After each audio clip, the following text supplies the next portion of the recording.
We move on to our second leading story in Algeria, where Interim President Abdelkader Bensalah has called for a dialogue conference this Monday with the country's political class. It is not clear what this meeting will be about, but some members of the country's political class have already rejected the initiative. This comes even after Bensalah seems to be resolving the national political crisis. Two close associates of former leader Abdelaziz Bouteflika are currently under investigation for money laundering issues, but the protest movement doesn't seem to be moved by any of this. They continue to demand for the removal of the remaining Bouteflika allies, popularly referred to as the Bees. Nous allons tenter de mieux comprendre ce qui se Tariq passe Hafid joins us on the phone from Algiers to give us an update on the situation in the run-up to this dialogue conference today. Bonjour Tariq. Tariq, good morning. How are you this morning? Bonjour.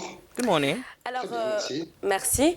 Alors que la contestation continue, So while the protest continues to demand the end of the system and the departure of the political figures of Bouteflika era, the interim head of state has convened today the Algerian political components to a dialogue conference. What can we expect from this initiative?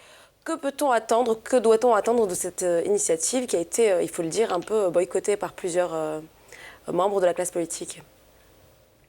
Alors, il faut absolument rien attendre. Absolutely nothing. Abdelkader Bensalah should face him with some microscopic political parties and personalities of no real stature. All opposition parties and political figures unanimously rejected the official invitation sent to them. Even Ammar Ben Younes, who led the Algerian People's Movement and supported Bouteflika until the last minute, refused to take part. The reason is simple. Participating in this dialogue conference is tantamount to political suicide, since the citizen movement does not recognize Abdelkader Bensalah or the government of Noureddin Bedoui. This is all the more true since this conference recalls the proposal for national dialogue that Abdelaziz Bouteflika undertook to organize when he tried to extend his fourth presidential term. Putting this conference back on the table is like making Bouteflika without Bouteflika. This is rejected by the entire political class and by Algerians. Considered illegitimate, the interim head of state and his government will not be able to impose anything. This also applies to the presidential election scheduled for 4 July. And Tariq, Sunday was marked by the arrest of two retired generals by the military justice system. What are they accused of? The military court of appeal of Blida, a town located 50 kilometers south of Algiers, where the headquarters of the 1st Military Region is located, issued a warrant of arrest against retired General Bey Said. For him, retired General Habib Chentouf is under arrest on a warrant. According to a statement by the military prosecutor general of that jurisdiction, legal proceedings were instituted on charges of dissipation and concealment of weapons of war and ammunition for the benefit of persons not authorized to hold them and in breach of army instructions.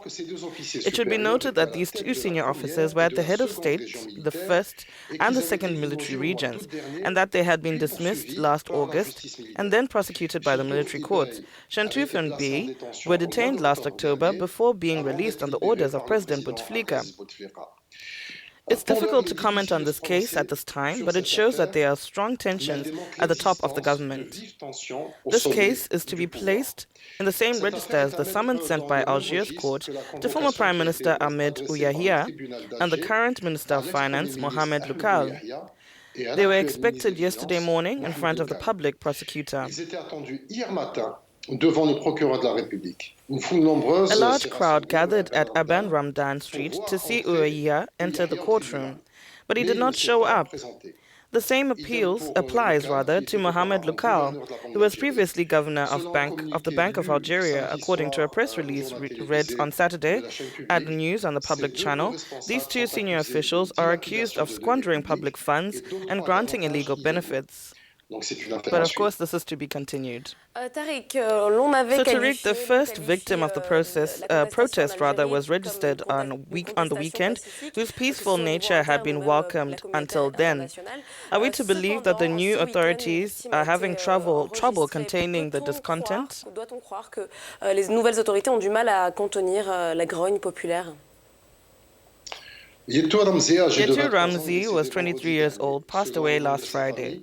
According to his family members, he had been hit with a baton the previous Friday during the clashes at the end of March. The blow to the head caused internal bleeding. He died after a week in deep coma. He was buried on Saturday afternoon. The death of this young man raised a wave of outrage throughout Algeria. His family brought the case to the court. The police have still not reacted. The tragic death of Yatou Ramzi does not change the peaceful nature of the citizen movement, even if the police in Algiers had violent reactions. In fact, last Friday, the big march was a perfect model of pacifism.